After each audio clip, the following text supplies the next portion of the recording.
So let's discuss some important things when you are mastering. There are so many things to consider, like EQ, compression, loudness, limiting, saturation, analog versus digital, reference tracks, sample rates, dither, for example, and so on. It can be hard to know where to begin. Now, all of these things are important in one way or another, but they are not equally important. Quite far from that, actually. And in this video, we will have a look at 3 things that I think are the most important. So if you're starting out mastering, then this video will hopefully give you some tips on what areas you can focus on. Because these are the things that, in my opinion and in my experience, will give you the most reward for your effort. My name is Thomas, and I have been mastering records professionally for more than 20 years now. I run a mastering company together with Sofia, and we also have this channel where we talk about audio mastering.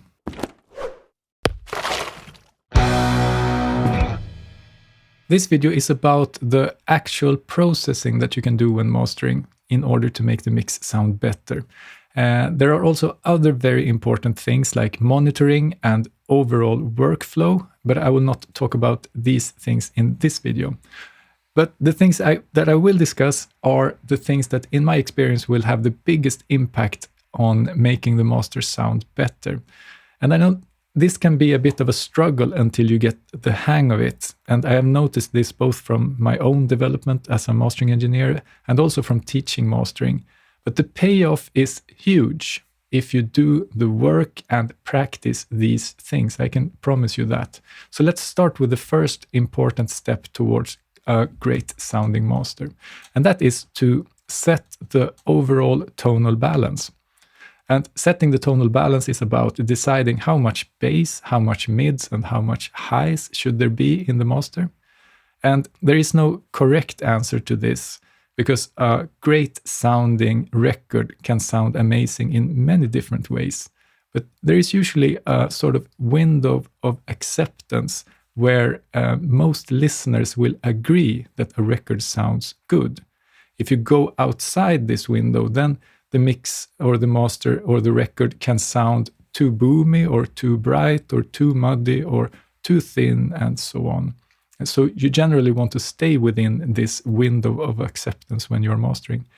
And the best way to find the boundaries of this window is to listen to a lot of records, listen to music a lot, and notice how they sound. And the most common way to set the overall tonal balance is to use an equalizer with wide bands.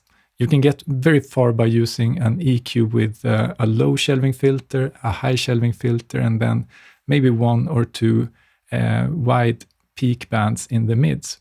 And we have a video about matching the tonal balance to a reference track using your ears.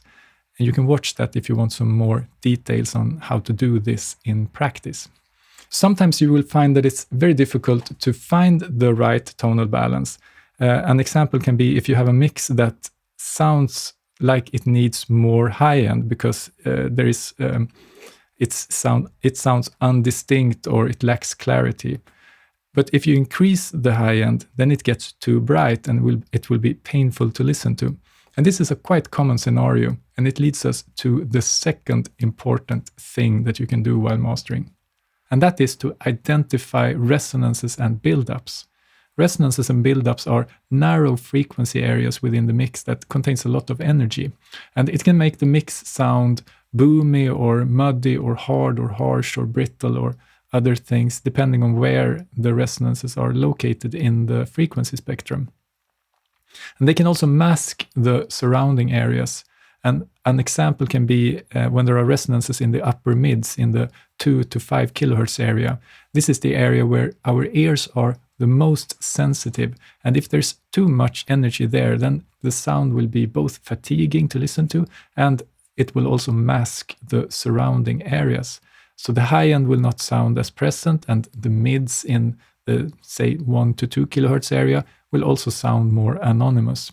And if you increase the high end in that case, then it will not add any clarity. It will only make the sound too bright. But if you instead manage to get the upper mids resonances under control, then the highs will tend to open up nicely and the mids will overall sound more balanced and present. And the same goes for resonances in the lower mids, which can make the mix sound muddy or indistinct. And same there, you might be tempted to increase the high end in order to get more clarity or increase the upper mids. And sometimes that will work, but the better solution is often to get those resonances or buildups in the lower mids under control instead. There are also plugins that can sort of automatically reduce resonances and buildups, and the ones I have tried sound pretty good. They are somewhat useful for at least identifying resonances. I found that they weren't as effective at reducing the resonances without side effects, but I haven't spent that much time investigating these plugins, to be honest, so you might get different results. The way that I usually deal with these problems are by using quite narrow dips in an equalizer, either using normal static EQ bands or using a dynamic EQ, sometimes a combination of these two. And to learn how to identify resonances and buildups, my best suggestion would be to practice recognizing frequencies, because all frequency areas have their own sound and their own characteristics. It's kind of a audible flavor, so to speak. And the more you practice ear training, the more you will start to recognize these flavors or these characteristics within a full mix. And after a while, you will start recognizing, for example, the sound of 2.5 kilohertz that's sticking out of a problematic mix, and that might be an indication that there are resonances to take care of in that area. And we have a section on our website with some ear training exercises. Make sure to check them out if you want to dive deeper into this. You find the link in the description. All right, so if you have the tonal balance in place and you have the resonances in check, then you have gone a long way towards a great sounding master. You might actually almost be finished, but there's one important step left, and that is to set the final loudness and listen for peak limiter artifacts. And this is sometimes the easiest step. Sometimes it's the most difficult, but that depends on what goal you have. If loudness is not important to you, then this step is easy. You will simply add a peak limiter and just add enough gain so that the limiter barely needs to do anything. This will be the most transparent way to use a peak limiter. You just use it to stop occasional peaks from going over 0 dBFS. And for classical recordings, you might not want to use any gain reduction at all. You just want to make sure that the loudest peaks in the material reaches slightly below 0 dBFS. And this approach will generally lead to a very quiet master. And for many genres, especially classical music, this is just the way that it's supposed to be. Audio quality and natural sounding dynamics are more important than loudness in these cases. But for many genres, you may want to fit in among other records in the same genre, or maybe you want to target a specific playlist on Spotify, for example, then you will need another approach. And the approach that I generally recommend for loudness and that I use myself when I'm mastering is this: make the master as loud as possible without sounding bad. And this might sound easy, but there are actually two gotchas within that short sentence. Firstly, with a modern peak limiter, as loud as possible is ridiculously loud. You can add gain and the limiter will happily churn out a steaming pile of loudness, no questions asked.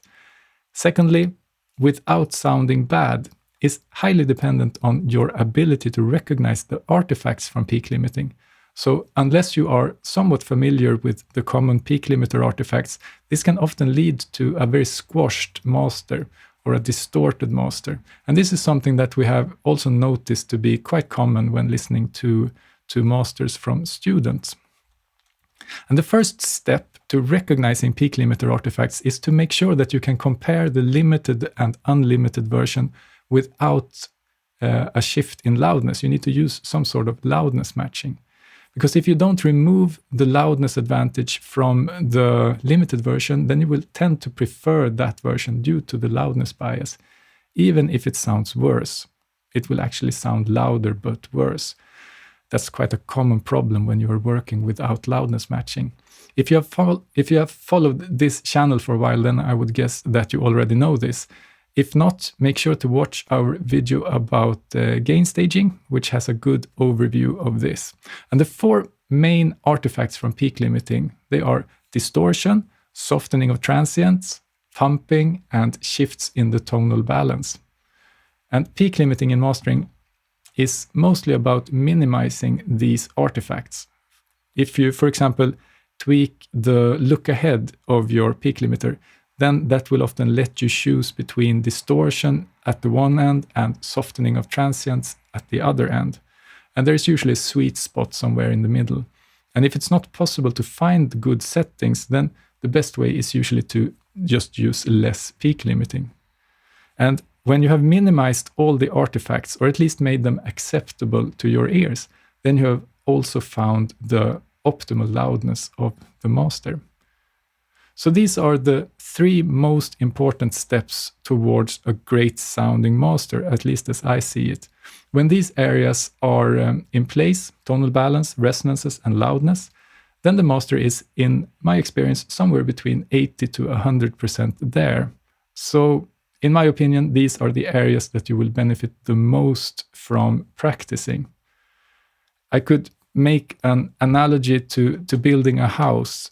Getting these 3 things right is like building a functional and habitable house. The rest of the things that you can do, like compression and saturation, stereo widening, or various other tricks, are more like interior design and painting the walls. That's also important, but you kind of need to have the house built before you start decorating it.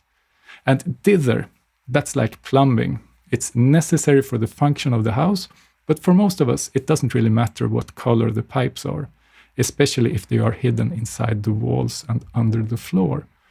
So that's it for this video. I hope you found it helpful. Do check out the ear training that we have on our website. That's a very good and easy way to improve your mastering skills and to sharpen your ears. So thanks for watching, and I will see you next time.